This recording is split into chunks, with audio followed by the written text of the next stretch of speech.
Hi. ഒരു കാര്യം പറയട്ടെ. നമ്മൾ എന്തെങ്കിലും കാര്യങ്ങൾ പ്രാർത്ഥിച്ചിട്ട് അത് മറന്നു പോയാലും, ആ പ്രാർത്ഥന കേൾക്കുന്ന ആളത് മറക്കില്ല. അതിനൊരു ബെസ്റ്റ് എക്സാമ്പിളാണ് ഞാൻ.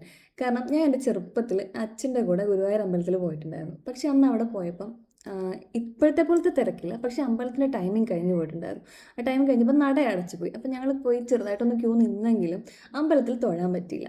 അന്ന് അവിടെ നിന്ന് ഞാൻ ഭയങ്കരമായിട്ട് കരഞ്ഞു. ഞാൻ ചെറുതാണ്. അപ്പം ഞാനും അച്ഛനും മാത്രമേ ഉള്ളൂ. അന്ന് കരഞ്ഞിട്ട് നമ്മൾ പിറ്റേ ദിവസം വെയിറ്റ് ചെയ്തൊന്നുമില്ല. നമ്മളന്ന് തൊഴാണ്ട് തിരിച്ചു പോയി. വർഷങ്ങൾക്ക് ശേഷം ഞാൻ ഗുരുവായൂർ അമ്പലത്തിൽ പോയത് എൻ്റെ ഒരു പ്രോഗ്രാമുമായിട്ടാണ്. ശരിക്കും പറഞ്ഞാൽ എനിക്ക് മനസ്സിലായിട്ടുള്ള ഒരു കാര്യം എന്ന് പറഞ്ഞാൽ നമ്മൾ പ്രാർത്ഥിച്ച എന്തെങ്കിലും ഒരു കാര്യം മറന്നു പോയാലും ഗുരുവായൂരപ്പൻ അത് മറക്കൂല. പുള്ളിക്കാരൻ അത് ഓർത്തിരുന്ന് നമുക്ക് എപ്പോഴാണോ അത് സ്യൂട്ടബിൾ ആയിട്ടുള്ള സമയം ആ സമയത്ത് നമുക്കത് കൊണ്ടുവന്ന് തരും. അതിനൊരു ബെസ്റ്റ് എക്സാമ്പിളാണ് ഞാൻ. ഈ വീഡിയോയും അതിൻ്റെ ഒരു എക്സാമ്പിളാണ്. करुणा अतिशय